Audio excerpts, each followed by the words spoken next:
们看第一个问题，指托卡不好，为什么会卡不好？这样我给大家举一个简单的小例子。如果说顾客本甲的形状是这样的，它是一个方形甲，顾客的本甲啊，我画上一个小手指的肉。好了，这样就能看出来了，对吧？但是我们卡指托其实卡的就是哪里？卡指托卡的就是 AB 点，或者说是叫做游离缘啊，我写微笑线啊，也就是说卡的是微笑线的形状。卡微笑线的形状，因为 AB 点是在微笑线的两端的，所以说卡微笑线也就相当于卡了 AB 点。如果顾客的本甲是有这种偏平一点的，对吧？微笑线啊，微笑线很正常。还有顾客的微笑线是什么样子呢？再画一个。还有顾客微笑线是这种的，左右歪斜不统一，对不对？还有顾客微笑线什么样子的？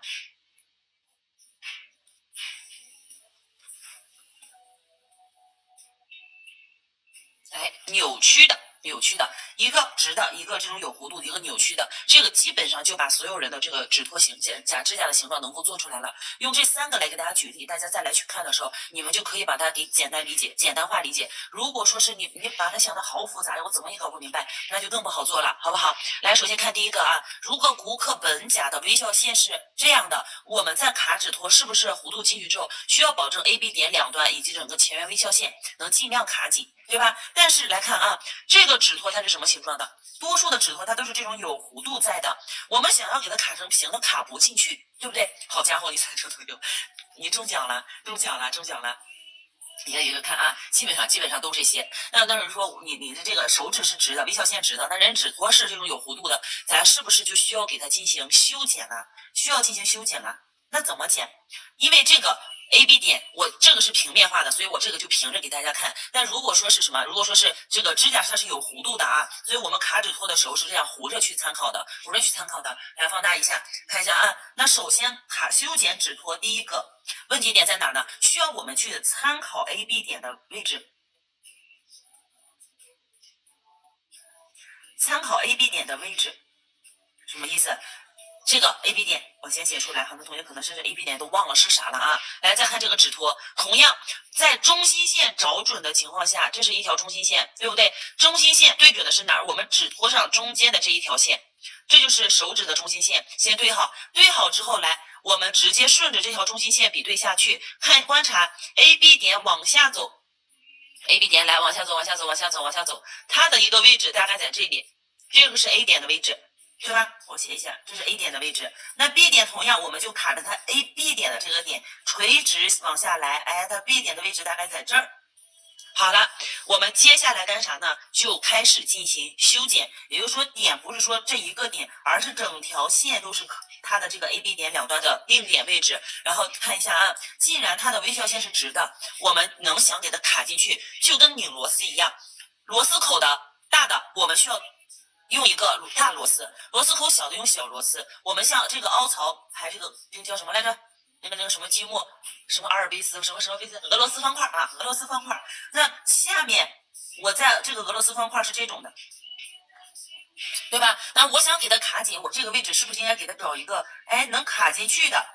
这种它才能完全的匹配住，变成一个标准一点的，能给它消掉的，对不对？那所以这个意思，这个是直线下来之后，我们就沿着 AB 点的这2条参考线干啥呢？上面剪直线剪不了，因为有缺口，那就沿着它最低的地方干啥？咱给它剪一条直线。那你看这样剪完了，这个位置是不是就是方的了？那我再去卡指托的时候，你觉得这个微笑线跟它是不是匹配的？能不能懂？这是第一个问题啊。参考 AB 点的位置，垂直定点。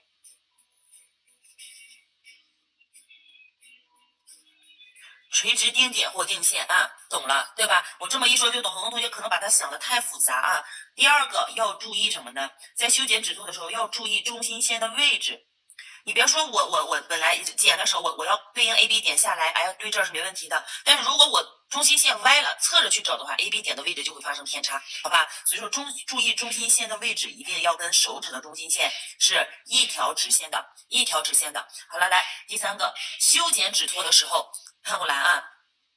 假设说我要是本甲是这种的，我要是直接从这儿剪的话，边缘的地方跟这个地方它正好是凑齐的，也就是说这个本身这是我的指甲假如说这一面这一块是我自己的本甲，我要修剪指托，让这边卡进去，把 AB 点的位置整个支架的前端部分给它包裹起来。那么我修剪指托如果正好修的跟这条线边缘平齐的，它是不是松动的？这个边缘是不是松动的？所以说我们需要剪指托的时候，需要让这个指托剪的时候稍微往内侧扣一点，就通过我们的指甲就能把这个指托给固定住。我拿一个这个举个例子啊，来看一下啊，同学们，我们要佩戴指托，是不是需要这个指托？哎，两边 AB 点的位置咱是卡进去的，用这个指甲支撑住是上不去的，对不对？它是上不去的。但是如果你在修剪指托的时候，注意，我随便定一个点啊，假如说就是 AB 点下来在这个位置，就在这里，从 AB 点延伸下来的定点在这儿。好了，我们再去剪指托的时候干啥呢？如果大家就卡着这个点的位置去剪，甭管指甲是什么形状啊，我随便剪个小豁口。就会出现什么情况呢？因为卡的这个点，尤其是两端剪的大小正合适的时候，再来往里去看，我想去卡这个指托，哎呀，那边剪一下，要不进不去，要不然进不去。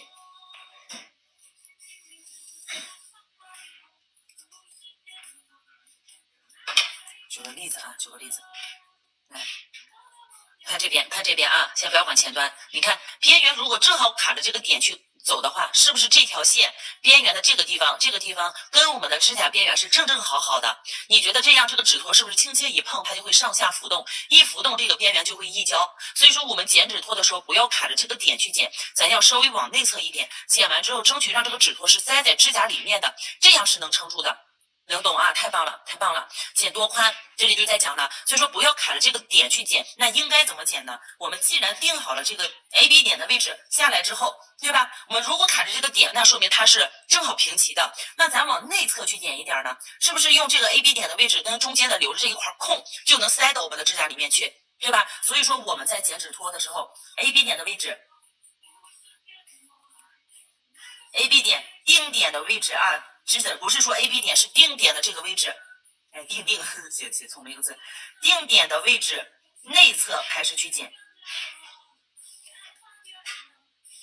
这是大家为什么卡不好指托、剪不好指托的重大原因之一啊。也就是说，我们要剪了，本来是这么宽的，好了，我往里面定好了这两个点，我往里面去剪一点，从这个位置下剪，从B 点的内侧这里开始收剪，收剪完了能卡进指托的同时，这个位置的一点点指托就能把我们的指甲边缘给它顶起来，这样就不会导致说是那个两端溢胶了，好不好？两端溢胶了。其他同学懂了吗？除了咱这个眼角眉梢同学，其他同学懂了吗？到目前来，基本上修剪指托就是这几个问题，但是还有最重要的，因为我刚刚只是讲了一个平向的，还有我们的这种弧度大的，还有一个什么不规则的该怎么剪？不知道能不能懂啊？不知道能不能懂？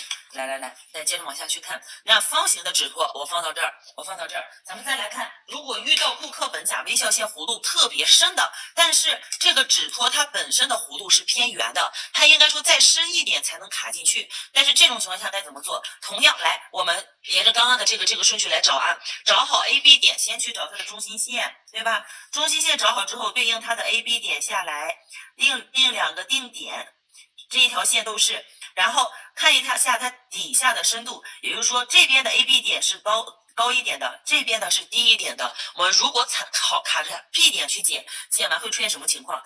那两边剪的对称的话，这颗位置是空的，对不对？所以说从高点的位置往下看，剪多宽，剪多少，看好了啊。中间一个点我们知道不确定这个位置要剪多宽多深，那么就参考 A 点的位置，从这个位置开始，咱往下去走，它的微笑线。这一步就有多长，也就是说，它 AB 点，假如说它它的微笑线是这样的，啊，往这边下来的这种的，那这个点到下面的位置有多长，我们剪这个指托就剪多深。如果 AB 点从这儿开始剪的话啊，往内侧开始，那既然它是这么长，好了，那我也是给它剪一个这么长的弧度。它是不是就是匹配的，完全匹配上的？那这边这个低一点，那么我们剪的时候是不是就可以？哎，从这个地方内侧开始剪，剪完之后我往这收一收，不怕剪高，就怕剪低，所以说在剪这个地方的时候，我们如果说非得卡紧的话，可以沿着它这个的形状去剪，但是一定深度是要卡着它的这个最高点去剪的，能不能懂？深度的问题啊，来，咱再往后边去写，稍微远一点点。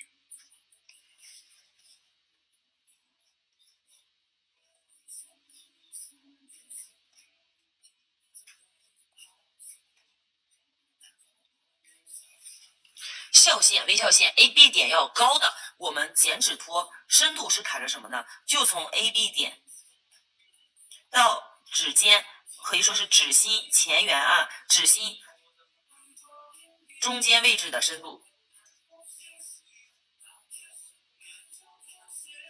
中间位置的深度，来举个例子啊，微笑线比较深，好了，我们剪指托的时候，从 AB 点开始卡着去剪 ，AB 点的内侧开始卡着去剪，不能从这儿啊，往内侧来一点点，好了，开始往下去干啥呢？剪深度，不要一次性剪很深，稍微我们先剪一块看看，对吧？先看看。那能不能够？如果够了，那正好；如果说还是卡不进去的话，那我们再次去修剪。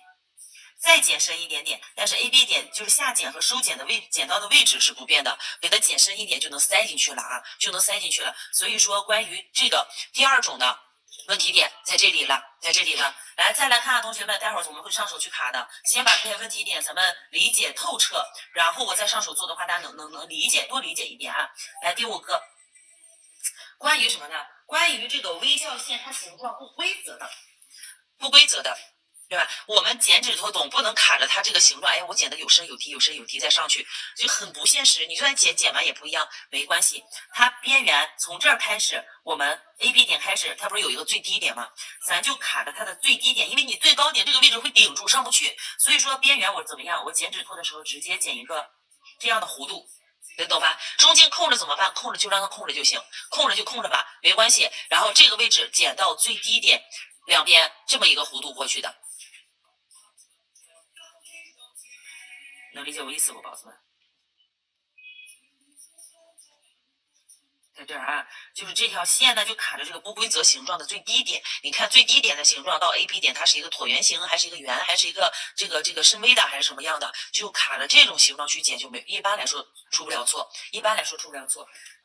举一个例子啊，举一个例子。不懂。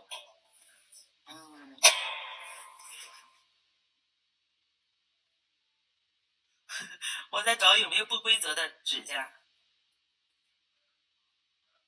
那看大拇指吧，文文来看一下哈，看大拇指，我大拇指有点丑啊，最近就是线上线下一直用手指用的。来看这个地方，微笑线咱平常剪是不是剪了一个很比较圆弧一点点的？我这里有一个小凹洞，看到没？但如果指甲上这种凹洞比较多，我们这个卡指托大家会受影响。但是凹洞的最下面这里有一个点，也就是说我们直接忽略掉这个凹洞的形状，沿着下面的这条弧线去剪就可以了，就有弧度的，不需要去规整。为什么今天要额外说这一个问题？因为在线下开课的时候，有同学是遇到这种问题的，他在问，比如说微笑线啊，高低，哎，过去的是这种的，好吧？假设说黑色线是我的微笑线，那么我们剪指托的时候，就沿着这条线来它的最下端，下面最长的这个点去剪就好了。就是这一块会空着吗？指托跟这个边缘，咱之前不是说要跟指心的位置完全贴合吗？但是遇到这种形状很不规整的话，它是完全贴合不了的。所以说像这样的指心，我们在卡指托、剪指托的时候，直接剪成一个圆形的就可以了。对，剪出一个弧形就可以了，不需要去把指托剪成什么样子。哎，你歪歪扭扭各种各样的，它的指甲是弧度的，我们给它剪成。哎，就跟在这绣花似的，没必要啊，直接剪一个弧度过去就好了，好不好？就是这个问题，文文懂了吗？文文懂了没？既然帮大家解疑答惑，其实今天的内容点一定得掌握清楚。就是过了这节课，好了，我基本上所有问题我能解决掉了，然后再来实操，好不好？懂了啊？好的，这就是几个问题点。说遇到不规则。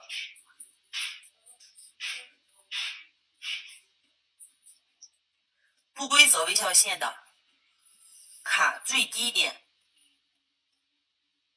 剪弧度啊，剪弧度，剪弧形吧，就是咱们刚刚同学说的弧形，好吧？剪弧形，好了，这是关于卡指托在修剪指托，为什么我剪不好？因为你剪不好就卡不好，剪不好就卡不好，对不对？所以问题就在这里了啊。我这样呢，我再去让摩托过来，然后来给大家上手，咱们去实操一下，大家再次重复看一下手法，指托卡不好、带不好的原因，再给大家带一次，好不好？来，小金教一下那个。我想把这个拿走了啊！你们有指托的来跟着一块实操一下。来，在带指托的第一步，像这种偏硬的指托，咱直接把这个扔掉就可以了，对不对？如果指托偏软的话，我们需要把那个纸贴到背面去。然后来把这个先去给它捏一个弧形。如果说时间久了或者你练熟了，这一步可省略啊，但是捏一下是方便我们去塑形的。然后中心点要找正，这个位置捏的时候不要歪，一定要找正，把底下可以使劲儿，哎，弄好。这样你看，整个你在放松状态下，它也是一个自然的弧度，因为我们的指甲就是有弧形的，对不对？这个时候来把后面的这个地方撕开或者剪开，然后这里来往下折一下，指托卡进 AB 点之后，指托弯下去，总有一边会跑出来，有一边跑出来，你应该是刚来的，应该是刚来的。我刚刚在讲过一个问题点，就是要从 AB 点定点的位置内侧去剪，因为我那个指头扔了啊。过一会儿你再看一下回放，好不好？往下去看回放。比如说你剪完指托这个边缘正好是你的 AB 点，那么你这个位置你看它是没有支撑力，就容易往外跑。那定点剪的时候，稍微在定点的内侧去剪，让它有这个指托的支撑，让它有一点点支撑，它就不往外跑了，好不好？那是因为你剪的太靠外了，太靠外了。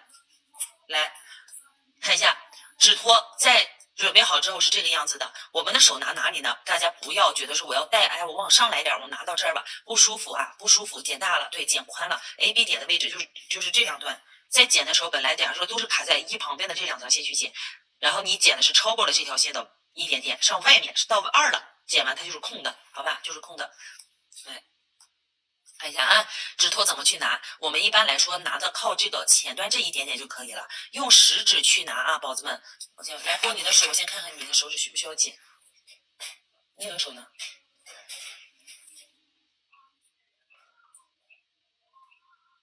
来，正好它这有两种形状啊，两种形状。我的天，你们手上都有颜色是吧？来，看过来了啊！我先试一下。都有颜色。有指甲吗？来，你先过去，你用你的手。它这个太好卡了，我得找个难卡的指托。哎，这个还行啊，这个还行，但是这个我估计也很好带。哎，这个指托基本上，哎，这个需要剪啊，正好这个需要剪一下，左边这个位置。AB 点因为没有卡进去，它的弧度就稍微深一点的。来，我们先先去试一下怎么去带指托。这个整个食指捏到这里，然后大拇指自然而然的放到这儿，不要直接往上放，或者说不敢松手啊。其他的手指干啥呢？比如说来给我你的手指，在带指头不是有弧度吗？大拇指用哪儿呢？不要用指肚，用大拇指的侧面，把我们的手腕这个地方往里扣一下。看往里扣一下，你看这个角度不就发生改变了吗？你要不然你这样带不好带，往里扣一下之后，大拇指这样放，侧面的地方往里去鼓出它的弧形来，然后来看啊，其他的3个手指可以固定它的手指，固定顾客的手指，然后指托怎么带？如果说它的弧度比较好，本身情况良好的话，我们直接把它往里一捏，看到没有？把它捏弯，捏出弧度来之后，来直接就带上去了，然后。中心点去找一找中心点的位置，没有问题的情况下，注意看了啊，没有问题的情况下，中心点再找好之后，食指不要动，这个时候干啥呢？大拇指直接本来是这么拿的，我们手指是可以往上动的，到这里来按住的同时，食指往下去弯，然后来大拇指不要松手，食指松手，好了。指托你就能固定在上面了，接下来再去调节就可以了啊。再来看一次，同学们，这个食指捏好，大拇指捏好，捏好之后来侧面拱一下，其他3个手指不要过来上这地方去啊，上这个地方去它会翘，然后这边固定住，指托捏弯有弧度，直接平着往里去进就可以了。这是针对于比较好带的啊，带进去之后找中间点，找中心线，大拇指从这里顺上来，按住这儿。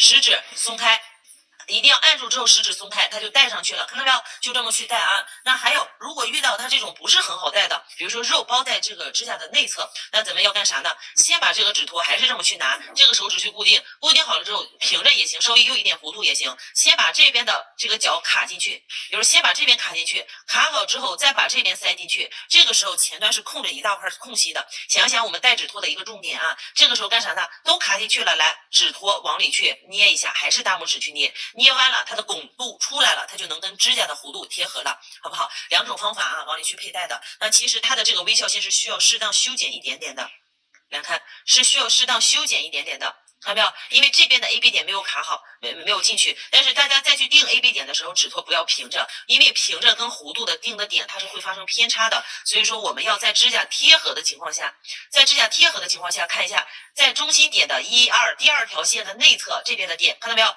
这边也是中心点的1、2。12。有点看不见，我不看镜头了，先看一下手指，中心线12都是在中心线12，第二条线的内侧，它的 AB 点在这里，给大家画一下。那个啥，来看，对吧？这是它 AB 点的点。我们刚刚说过，剪纸托是不是不能卡着 AB 点去剪？要从 AB 点的哪里去修剪？同学们，要从 AB 点哪里去修剪？剪多深就看它微跳线从高点到这个中心点的宽度。比如说从这里，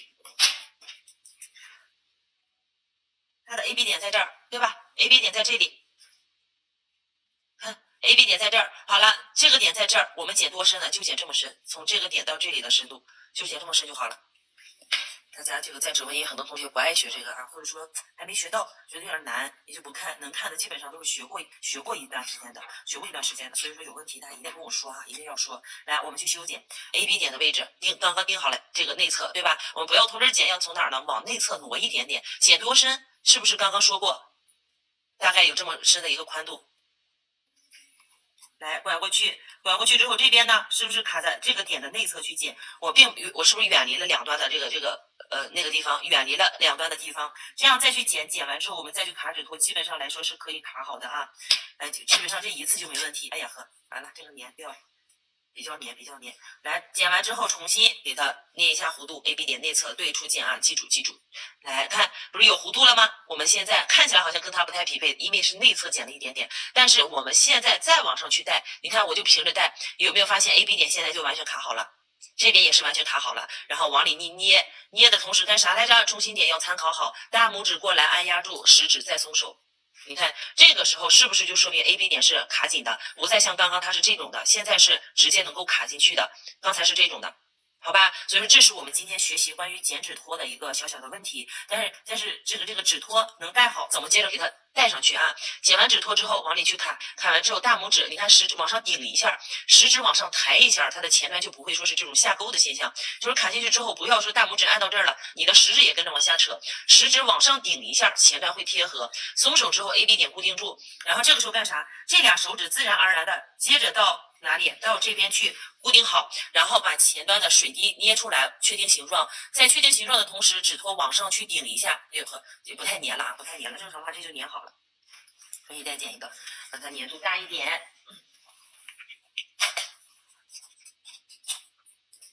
好玩吧，纸托？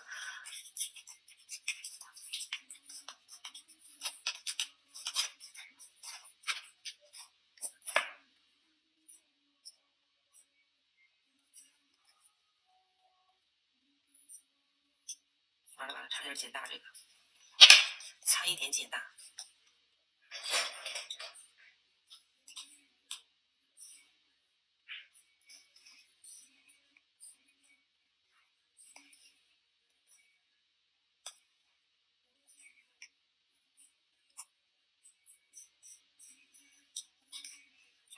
这就固定住了。固定好了之后干啥？来把这边两边确定，按住之后，来指尖水滴往上去顶，顶完之后顺带的把大拇指底下给它捏紧，这样呢，它的指甲基本上就跟我们的前缘是完全贴合的。几个要求点，水滴对吧？指甲的前缘不能留有什么过大的空隙，可以适当留一点点没关系。从侧面去看的话 ，AB 点完全卡紧 ，AB 点是完全卡紧的。然后指尖如果再往上顶。的话，这个位置可能这个整个指头就有点上翘了啊，所以说，按照这个侧面平视图标准的情况下，适当留一点点没事儿，铺胶不要塞进去就好了，好吧？最后把后面是固定，这个指托基本上就戴好了。还有前面的水滴是很对称的一个圆水滴形，很对称的水滴，中心线找的是手指的中心线，因为它是往右边歪的指甲，所以我在戴指托的时候往左边倾斜了一点点，好吧？好了，这就是关于指托佩戴，我们戴好了，接下来就去铺胶了。然后这里呢会有遇到一个问题，比如说遇到一些顾客，他是这个叫什么来着？肉包夹，我们是需要去剪猫耳朵的。来，你用一下手把它放过来，换一个比较脏一点的手啊。铺胶总会进去，你往里塞了呀。铺胶里面进去没事儿，但是甲型要调整好，你不能说我为了不进这一点点胶，我去把这个指托带的往上翘，对吧？往上翘。但如果说你特别带的很松的情况下，前端会进胶；如果太不紧，它会进胶。还有一个是什么？就是那卡了吗？来，如果说是你们因为指甲下钩的厉害，跟指托稍微有那么不平直，或者说它本甲有一点波波浪浪的那种无所谓，不需要100%卡紧，接近就可以了，接近就可以了啊。还有就是什么来着？溢胶的问题，溢胶就是大家铺胶的时候多注意取胶量，不要用力往里塞，实在没办法，指甲内侧有胶了，咱们到时候做完把手反过来，用本甲刻膜棒打磨头去把你的内侧或者球形打磨头这种是吧，稍微磨一下，磨光滑就可以了，好不好？甲型还可以，来过你的手。就是指托没有带紧啊，来看一下这个，哎呀，我的天呐，这个手，大家一个美甲师看到这个手，你这真的是受不了，忍不了，对不对？关于这两端，你看这死皮，来看啊，没事，那个指甲被影响，现在是带指托。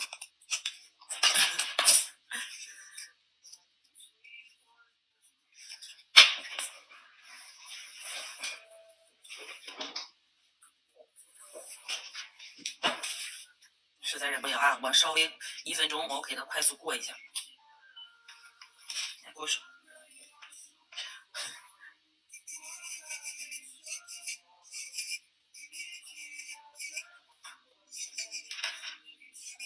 这就是长时间一看就干活的时候，就是再不定时还给咱当个模特啥的，你说说。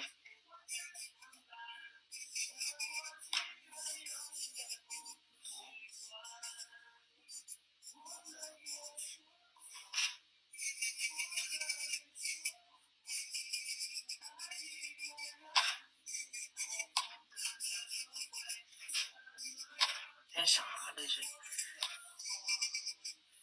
解压啊！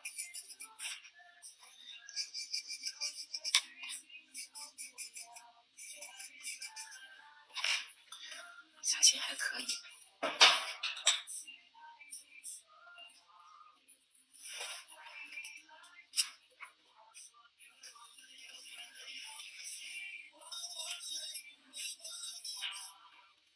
他的指甲，说实话，只有这么一个肉包甲，接近于肉包甲，其他人的都比较正常。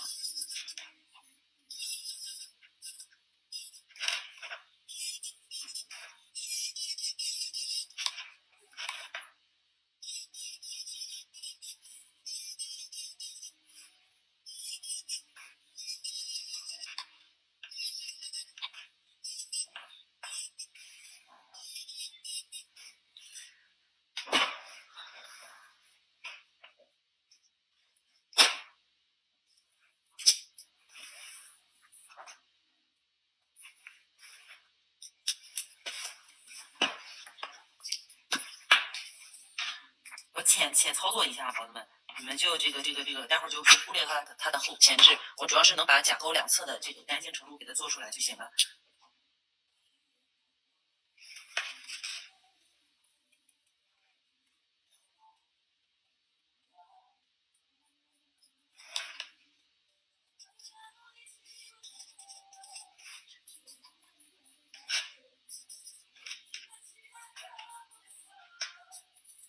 美甲师的一个问题就是我自己可以不行，但是我身边看到的人，但凡给我能上手的，我一定上手给他处理了，给他做干净。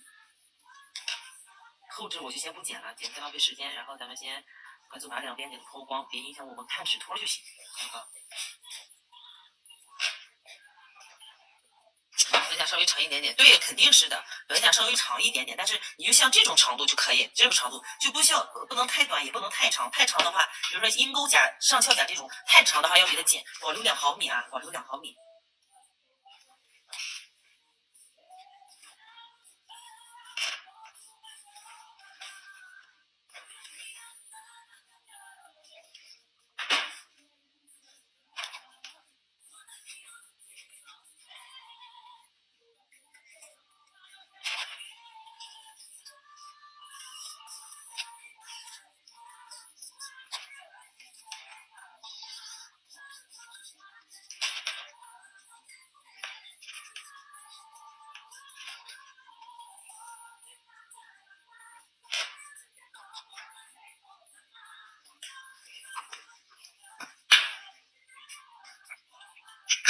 软化一下啊，喷上水软化一下，那个一定得湿处理，用这个打磨头，转速不能开太高，15左右就足够了。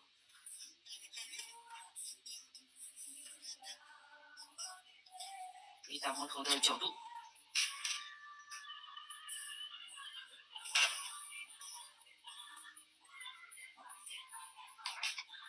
好了，这样呢不影响我们去观看就可以了啊，不影响怎么看就可以了。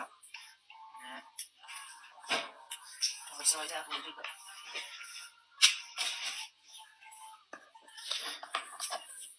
关于肉包甲如何去佩戴指图，还有AB 点两端的猫耳朵如何去修剪。猫耳朵修剪的其实就是一个这个基于椭圆形或者说小猫耳朵的那种形状去操作的啊。但如果说大家猫耳朵剪的过大或者过小，也会影响我们的指托佩戴。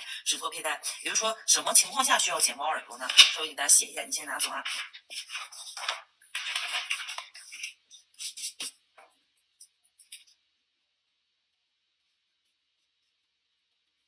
猫耳朵啊，这边。什么叫做猫耳朵？其实就是相当于在我们的指托，假如说这是我们的指托，1、2、3、4、5啊，然后横线、竖线、竖线，再把这个这个上去之后，我们会有一个这个两端，不是 AB 点会从这儿去剪吗？这两边我们可能会随机在这边剪两个小豁口。两个小豁口看起来就像猫耳朵一样，所以说它称之为猫耳朵。这个猫耳朵的形状有几种，大家一般来说从这个假如说我们要从这儿开始修剪指托，这是它 AB 点定点的位置，从它定点位置的外侧开始去剪一个斜向的这种三角，或者说是斜向的椭圆形都是可以的。看一下啊，你让小金先恢复一下你弄一下你的手。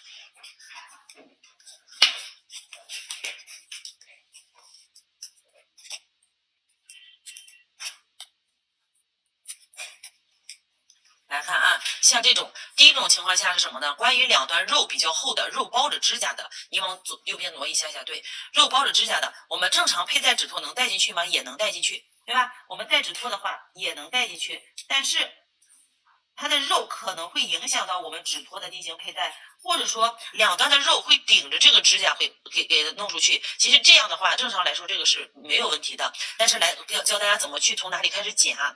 来看一下，比如说这边 AB 点定点的位置在1、1、2、3，从中间这条线开始1、2、2的一半的地方，这边也是从这边数1、2、2一半的地方，从这个位置开始。注意看啊，现在两边的肉是在包在指托里面的，有可能这里会有空隙，或者说这个位置肉会把指甲看起来好像顶高了一样。来1、2、2的外面那个部分啊，我们斜向的，因为弧度没问题。来看一下1、2、2的外面这里，比如不是说咱这个定点是定在这儿吗？定点大概定在这儿，我们就不要从这儿剪，跟刚刚一样，是为了把指托的牢固度给它支撑住。说在它的外面，我们可以斜向的去剪一个什么三角形，在这个位置可以剪一个三角形。你看，这是第一种，这是一种。那我们还可以什么？来1、2、2的外侧这个地方往外一点点，开始斜向的去剪一个椭圆形。其实这个呢，就根据肉的大小，肉大的我们就剪椭圆，肉小的剪个小三角就行了，就是肉多的我就多剪的宽一点，肉小的我就稍剪一点，剪窄一点点。这个时候我再去进行佩戴指托，大家来看啊，戴进去，同样啊 ，AB 点卡进去 ，AB 点都是能完全卡紧的，对吧？AB 点都是完全卡紧的，而且 AB 点指托的位置是没有在这个指甲的内侧或者卡这边，它是有这么一点点只支撑的。但是同样，我现在再往上去戴的话，看到没有？是不是这两边的肉就被释放开了？所以说猫耳朵的作用就在这儿，防止两边的指甲会影响我们指托的佩戴，但是如果说你们这两端，我就像咱刚刚 AB 点说的似的，剪的时候如果过于靠内侧或者卡着这个点去剪，这个边缘是不是就跟这个胶边缘是重合了？对吧？就跟这 AB 点重合，你说铺胶的时候会不会铺到肉上去？对吧？但凡我们稍微长一点点，就长出这么一块来，正常是这么长的啊，是这么长的。你看，这样虽然肉被释放出了，但是这边的胶还是有指托在底下做支撑的。所以说这种剪完的指托是没有问题的，因为它的肉并没有顶得很高，所以适合做这种剪个小三角形。但如果肉顶得多的，肉特别胖的，就剪一个稍微椭圆一点点的形状，好吧？这是关于修剪猫耳朵的一个小要点。来，我把它先戴进去，它其实不用剪啊，待会儿来咱们再去演示一遍铺胶，好吧？到目前来说，关于剪指托、戴指托，大家还有什么问题吗？在直播间，因为今天的课程咱们同学提出来的问题少，所以在直播间大家有任何问题也可以抓紧去问，好不好？抓紧去问。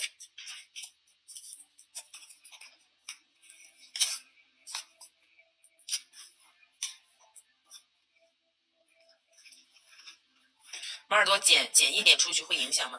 多减一点出去，你如果离了 AB 点太远的话，它意义就不在了，因为 AB 点这里卡的就是正好是这块肉给它顶出来的，所以说在 AB 点的外面留着一点点的指托出来，然后把这块肉给它释放出来就可以了。好吧，可以释放出来了。如果说你要说的是剪的要长一点的话，就没必要了。就比如说我们一般点定在这儿，我们剪的时候剪个这么一小块就好了。如果说 AB 点比较高的，我们剪的可以稍微长一点。AB 点这个地方跟指尖比较低的，剪小一点点就可以，好不好？好了啊，懂了，太好了，这个课就没白讲，能教会一个同学是一个啊。嘿，来，我先给带上，咱们回下教。我带这个吧，这个还有建构。这个上面还有建构，就这个吧。待会儿可能中间会有气显示，好像有气泡似的啊。来，你稍微扔一下，你别使劲啊，你放松。我侧面一下，宝子，因为我这个角度看能找到他手指的中心线，疼不疼？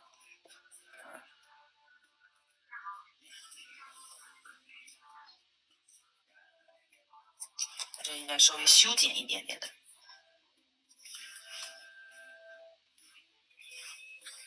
AB 点外侧一点点，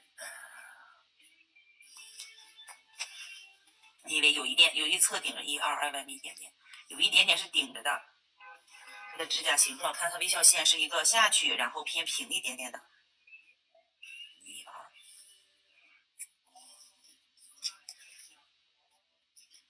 我们剪刀买弯剪会比这个好用，好吧？买弯剪要比这个好用，买好一点的小剪刀。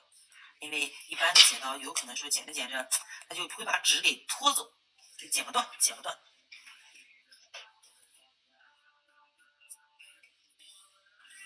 现在这样卡就舒服多了啊 ！AB 点就差那么一点点，来过来捏住，往上去顶，因为这个大家都能听懂啊，我就不再去细说了。然后把指托找好看一看，参考一下，看一下侧面线，手指平不平啊？没有问题。好了，这个时候就可以把底下给捏紧了，然后把上面固定住。好了，正常来说，咱铺胶的顺序，第一步是不是先去打磨，对吧？先打磨甲面，铺底胶，在底胶之后再去进行铺胶啊，一定是在底胶之后再做接下来的这一步。然后 AB 点胶容易断是因为什么？来看一下衔接方式 ，AB 点容易断，一个是因为我们铺胶这个位置铺的太薄，第二个原因是因为大家在铺胶的时候铺完了打磨的这个位置打磨的太薄了，所以说一定断裂就跟 AB 点的胶少有一定的关系，胶少有很大，不能说一定关系，是有很大的关系啊。来，正常来说，铺完底胶之后，咱是不是要先把指尖的这个位置做出它的长度来，对不对？先做好它的长度。那它的长度怎么去做？大家忽略掉这个地方啊，我就假设它已经铺过胶了。来，先用光疗笔去后取一坨胶珠，指甲想做长的可以多取一点点，但实在取不了太多，可以分2次去取。取好胶珠之后，把模特手指拿起来看看底下，手指拿起来看看底下。看这儿吗？看指尖，看哪里？看侧面啊，看指啊，看指呀，看这个，在这儿。我先别看他手指的底下。好了啊，来胶，直接把这坨胶干啥呢？看好了啊，咱们来横向的铺在这儿，直接把它放到甲片的衔接处，别要两侧，你别拉的太长啊，就实在拿不好的往回收一下，不就回去了吗？是不是？这不这坨胶不就空在这儿了吗？接下来干啥？来，先去竖向拖出，笔直着就行啊。竖向从胶的中间慢慢的带着这个胶去走，先拖出我们想要做指托的长度，就是做延长甲的这个长度。然后定好形状，因为它这个指托上面有横线有弧线，你要做尖形甲，你就卡着它的这个形状去走就好了嘛，是不是？哎，慢慢的把这坨胶一点一点的流到哪儿？流到侧边，然后注意啊 ，AB 点容易断，是因为你这个位置没有给它衔接上去。AB 点胶宁愿多一点、厚一点，你再磨薄也比你直接去给它铺薄了胶要好得多，好吧？这个位置胶量稍微多一点点，然后下面是卡着这个形状线去走的。当然了，如果你们指托卡不好的情况下，可以先去铺出一个尽量接近于方形甲的一点点，接近于方形甲的，然后再来往下操作，好吧？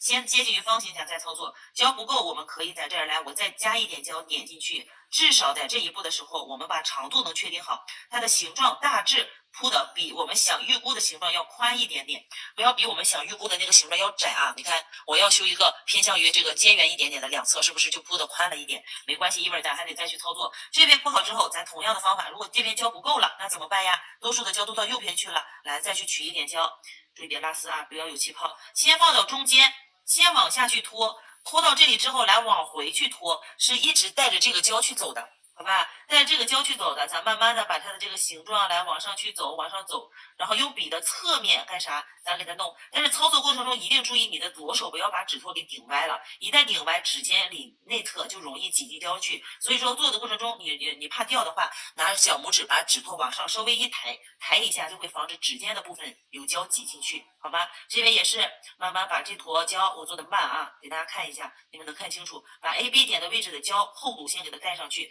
盖好之后有多余的胶，甲面上因为涂过底胶了，所以说横向的给它铺一下，左右带一下胶。好了，看一下，现在是基本的形状，边缘也是干净的 ，AB 点能卡好 ，AB 点的厚度也够，形状我们也给它做好了，基础的形状。这个时候干啥呢？从侧面去检查，如果说这个位置有漏胶的，咱需要把指尖这个胶往回去扒拉一下。但是如果没有溢胶，那没问题，直接拿去照灯，接下来就操作就可以了。第一步的时候，千万注意指尖的胶不要太厚，指尖胶如果厚，从侧面看一下啊。它是能连接上，但是并没有出现很明显的凸起点，对吧？这样就可以了。然后来把这个胶，如果厚的两边厚的，咱往中间去走，往中间去走，因为咱有4薄以后的小特征，所以说高点都是在中间的，好吧？这个时候来，我们拿去照灯，照灯的时候注意这个胶不要开着口啊。我的小台灯在哪？这边。我拿小台灯照了，你们就拿大灯去照。照灯多久呢？照灯30秒钟，照灯30秒，30秒拿出来之后要塑形的，好不好？30秒拿出来要塑形的。这里一定要注意，再去铺胶的时候，你的手不要把它的指托给弄掉了，好不好？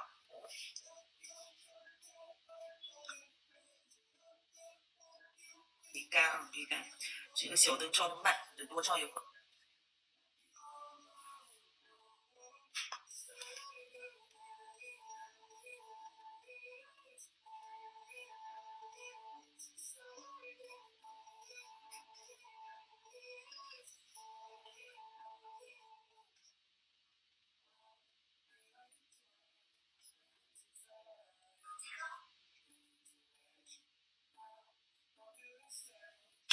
好了，用大灯照灯30秒左右的时候，这个时候你可以轻微试一下，如果这个指托你轻轻一掰，哎，你看能掰下来了，那说明任何事了，这个时间就够了。然后咱们这一步干啥呢？轻轻的啊，把两边拆开，拆开之后不要直接往上掀啊，咱是往下走的。先把前端的这个地方来看，往下去走，把指托给它拆掉。你看这个形状是不是基本的就有了？对不对？基本的就有了。这个时候 AB 点的牢固度是不够的，不要着急去给它塑形塑太大或者用太大力。那要塑形怎么办？直接拿指甲盖，哎，往里去夹手。两端你看刚刚不是一个大平面吗？咱用指甲盖或者用塑形夹，塑形夹也不能很用力，干啥呢？把它基本的形状稍微往里，别直接松手啊，稍微往里收一下。因为现在的胶是薄的，同学们，现在的胶是薄的。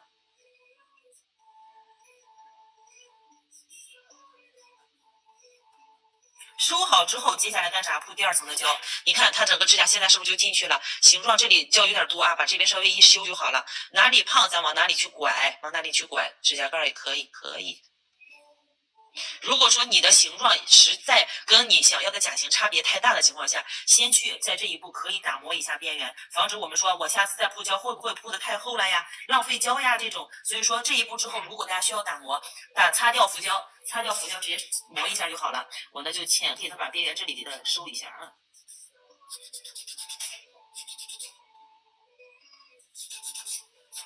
因为精修在最后一步，所以说这里修个大概即可。着重修底下，好了，收好之后擦干净，我们来铺第2层胶。因为有的比较好的光疗胶的话，你塑完形之后它是不会回弹的，但是有的胶啊，你塑完形之后，它还得往里再去回弹一次，再回弹一次。就是白塑形，你塑形塑完没有用，因为它又回去了，就那种感觉啊。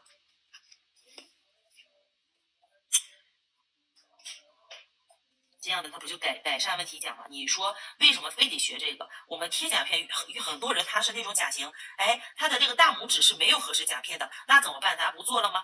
对吧？不能给它空着或者选小甲片呀。所以说这个时候就可以用到这种方法了啊，做光疗延长，来铺第2层胶。我一般2层就铺完了啊，因为它之前有一层建构胶残留，所以说不太漂亮，我就直接给它盖住了，好吧？你们知道到时候做完中间这个地方是之前断胶的地方，抠掉没抠完，天天拿当模特。先薄涂一层，形成胶痕，给它指甲润一下，然后咱们接下来会铺大量的胶。铺的时候注意，我们要做完这个是非常通透的，所以尽量不要有气泡，好不好？不要有气泡。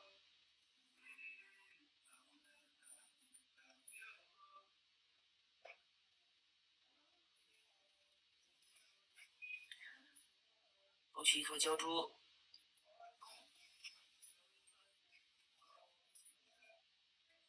做建构啊，给夹面找弧度。后面就不需要太厚了，直接把胶往前端去铺，高点在整个甲面的1/3处啊，不是甲床的1/3。来，把中间胶铺上去，左右带胶，慢慢的划着笔去走，不要说拉丝着去走啊。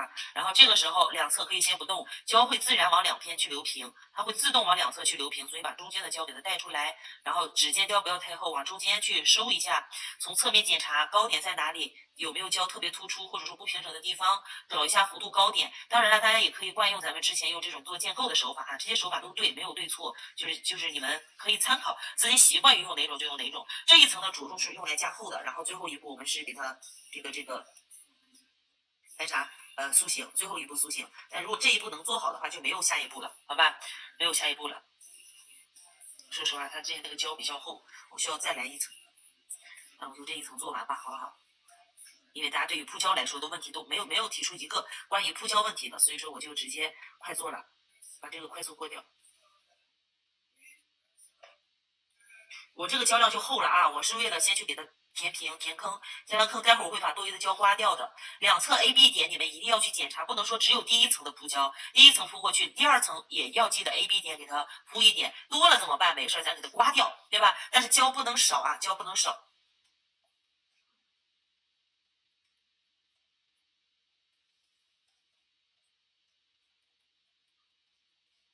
这样呢，整个指甲的牢固度以及硬度啊，都就出来了啊，都就出来了。然后往中间收一下，胶多的往中间去淌，慢慢走，不然会气泡会特别多，来倒置一下。好吧，那么铺胶的话就流出去了，就是你要用光疗胶，一般会比较慢。来，现在从反面看一下，你看侧面 AB 点胶的一个厚度，看到没有？现在看它的厚度，如果说你们铺胶过薄的话，两侧的厚度是达不到这样的。比如说我们要最终做完，看起来好像是这个薄的，但实际上它是很硬的、很结实的，好不好？这么铺胶的话就流出去了，慢慢练啊，这种方法比较好用。其实因为它这个有过建构层，所以说我这种铺胶我就大量铺胶，就为了给它快速找平。但实际上没有那层建构胶的话，你们用传统的咱们那种先平铺带胶，带着笔的走方法去走，打 Z 字、打弧度都是可以的，好吧？都是可以的。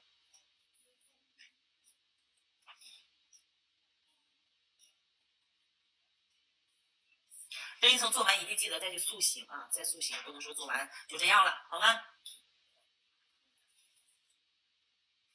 来，好，出来。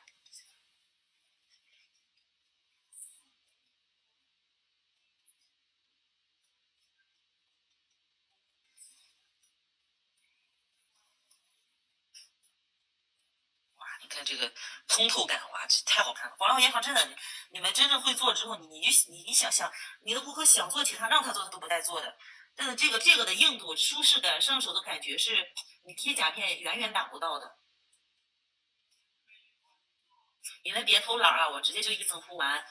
如果是你们确实对于铺胶没什么大的问题，所以我也就直接快速过掉它，好不好？然后如果大家对于铺胶有问题的，到时候咱们这个指托延长、卡指托的什么有专门的系列课，你们可以再去看看，好吧？再去看一下，来放手。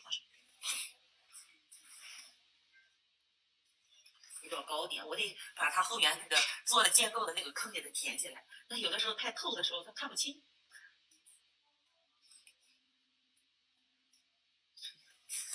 这个头胶真的太尴尬了。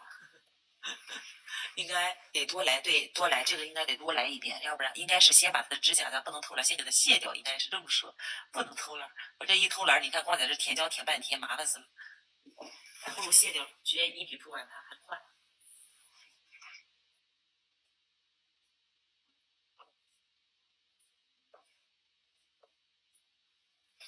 你这个凸起真的，哎呀，气死我了！你看到这儿没？看到这儿没？就这一块可难受了，它指甲之前的一个厚度。你看啊，让它往两侧留一下，自然留平。好了，倒一下灯。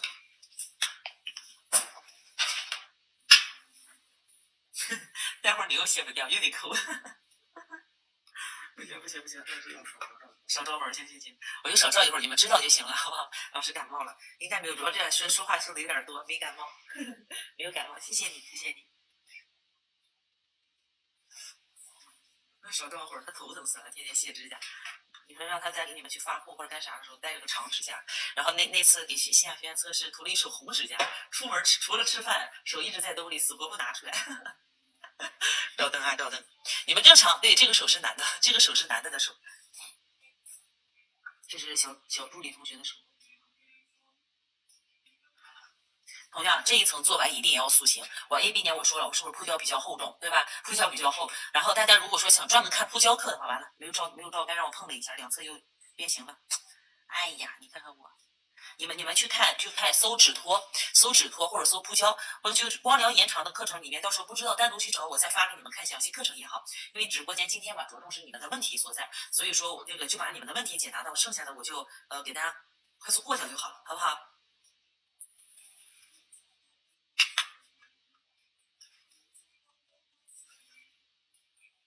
不干啊，现在不干，这个小灯太小了，大灯的话30秒就可以，好吧？因为我要让你们看得见我在干啥。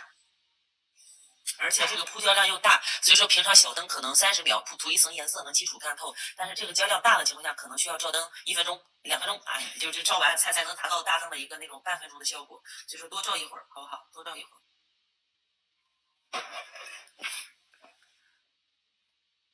别照的太干啊，完全干透的话再塑形就没有用了。疼不疼？疼吧？出镜来往这走，更没心情干了。这得多有耐心，要就造了，没心情干了，这干啥呀？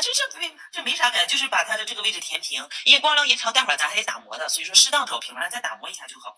为什么做一双手延长？咱有个同学说一双手的延长，他们店里是380，就只是延长光疗延长，再加上款式什么的500多，那这多好！你们做一整天，做上2个光疗延长，1000多到手，总比你一天忙忙活活30块钱一个指甲，做10个顾客才300。对吧？那还累，这个多好！慢慢做，一边跟顾客聊着，他但凡能接受做光疗延长的，他一定是对于技术这些整个款式以及细节要求高的，所以他已经做好了需要用大量时间来操作的准备，好吧？你看这个基本的铺胶不就有了，是不是？形状，待会儿再去简单打磨甲面修甲型就结束了。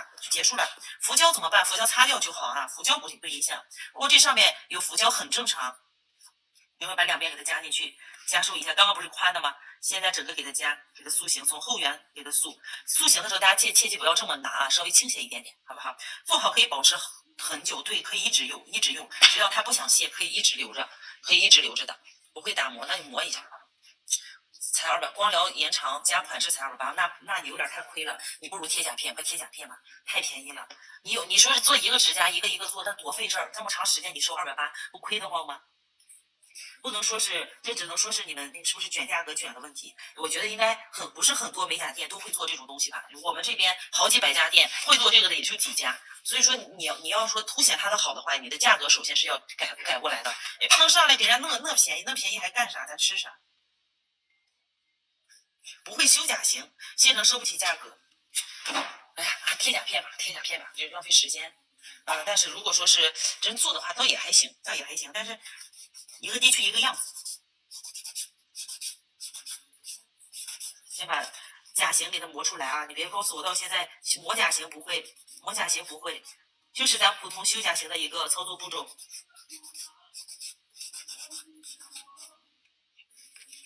好了，这个时候干啥呢？打磨甲面。磨甲面我一般不会用塑条，太慢了，我就用直接用打磨机给它抛光了。就是你们能控制好的话，卸甲打磨头，红标蓝标都可以。然后来看一下，我直接就把面上，比如说你看这个光圈没有凸起的地方，比如说它建构胶的地方，我就直接给它磨掉磨平。两侧的地方给它走一个拐角，顺下去，不会说出现一个大阶梯啊，一个直角阶梯，我会有一个自然的弧度上去。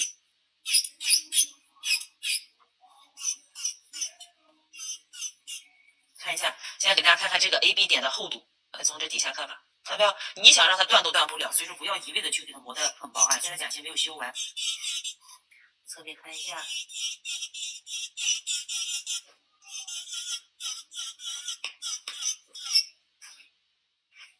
尖检查它的弧度，指尖看过去，它是一个半圆，或者说圆的一部分啊，不能给它修成方的，或者说哪地方有高有低的，就是每一条线从前这么转着去看，它每一条线都是一个弧度半圆，接近于半圆的弧度。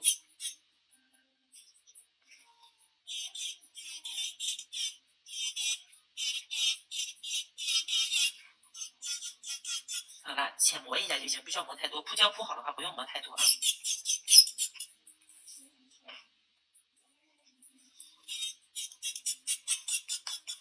好吧，小面磨完了，我们再来精修一下甲型。后点和后缘和前缘的点形状点在一条线上，侧边线延伸出来是从甲沟延伸出来一条弧度，不能是飞上去的啊。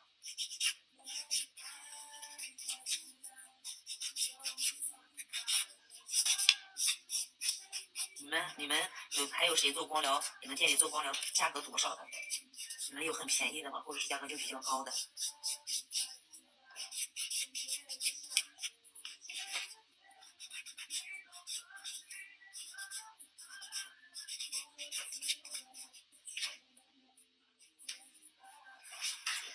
卡完指托涂底胶，卡之前卡之后都可以，之前之后都可以，基本上没有几家能超过300。你说那得到时候真是要去做一些复杂款式的话，其实我觉得不是现成问题，就是现成它也有钱的，也有钱的，就看你店面的定位，基础定位就给人家就是第一是感觉，哎，我店里但凡去，它价格肯定低不了，还是说就是一个普通的美甲店，普通美甲店你想要高价很难要的啊，很难去收的。来，这个甲型没有修完，咱给它需要精修一下。我看看，因为没有完全照干啊，所以我看还能再给它往里收一下 AB 点的地方。你们再把镜头再往前拉，看一看它之前的这个指甲的宽度，对吧？再看看现在指甲的宽度，整个咱给它剖出来之后，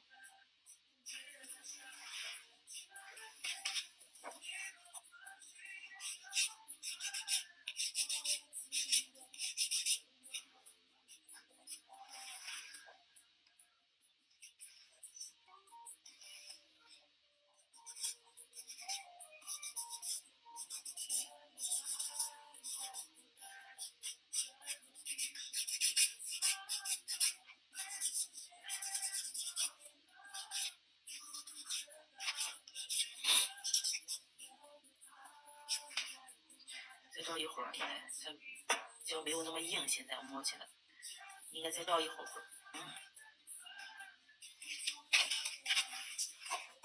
跟护甲练习机打底，在本下可以的，没问题，没问题。就是小旭，你可以就是涂上护甲练习剂之后，你就直接铺胶就行了。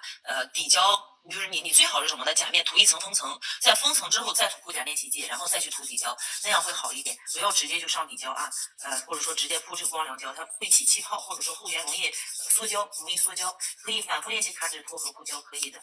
还可以什么呢？你们买个这种假手指。带磁铁的假手指，对吧？前面找个东西吸上去，把这个指甲剪一半留一块，然后练习带指托，练习铺胶，拿着假手指去练习铺胶，在自己手上练习卡指托，好吗？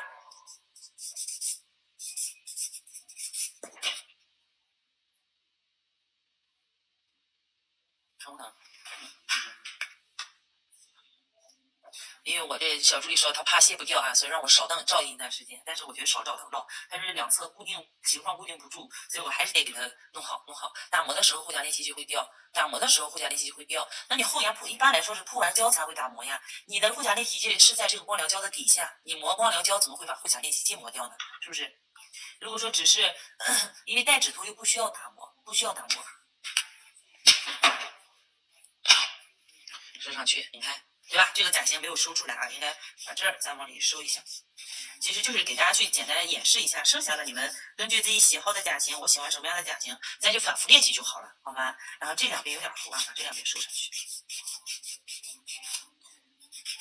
然后打磨完之后再重新铺底胶，再去涂色做款式就好。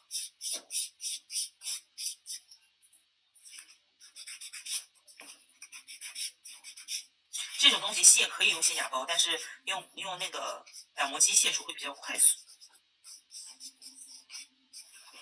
行了，剩下的靠你们了，好好看哦，是这个形状吗？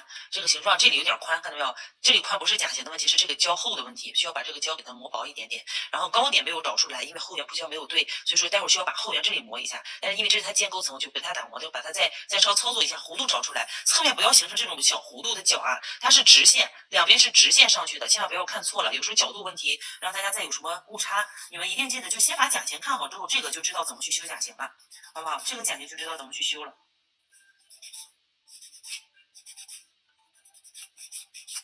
我是惯用打磨机操作，你们是这个根据自己的喜好再去调整就好，好吧？多照一会儿灯，做顾客一定多照灯，多照灯。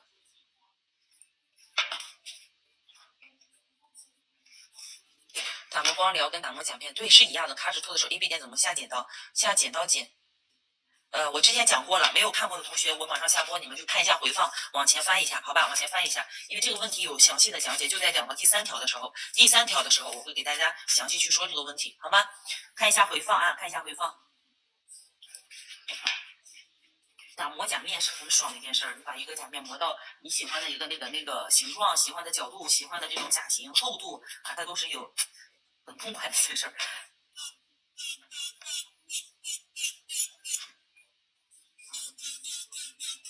不要就在这一步，你们在磨的时候不要把 AB 点磨得过薄了，好吧？不要把 AB 点磨得过薄了。你说一个这种宽大的指甲，咱给它做成这个样子也可以了啊，但是这个厚度是妥妥的。这种上手第2天它不会有那种就是指甲特别紧固的感觉。如果用速干胶，基本上大家会觉得贴完甲片怎么那么难受，是不是？但这个就不会，啊。行了，剩下的看你们吧。看你们怎么去这个收上去，好不好？甲型随便去换啊，甲型随便换，从这个地方开始再往下去收，再收窄的话就不好看了。其实应该再长一点点的话，或者说踢一点也可以，给它修个梯形甲。哎，再偏踢一点点也没问题，就是怎么着都行。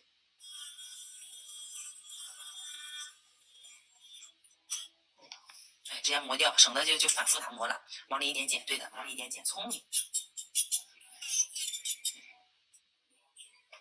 得嘞，行了，那同学们今天就到这儿吧。你们记得看一下回放，回去找一下啊，回去找一下你们要学习的内容，好不好？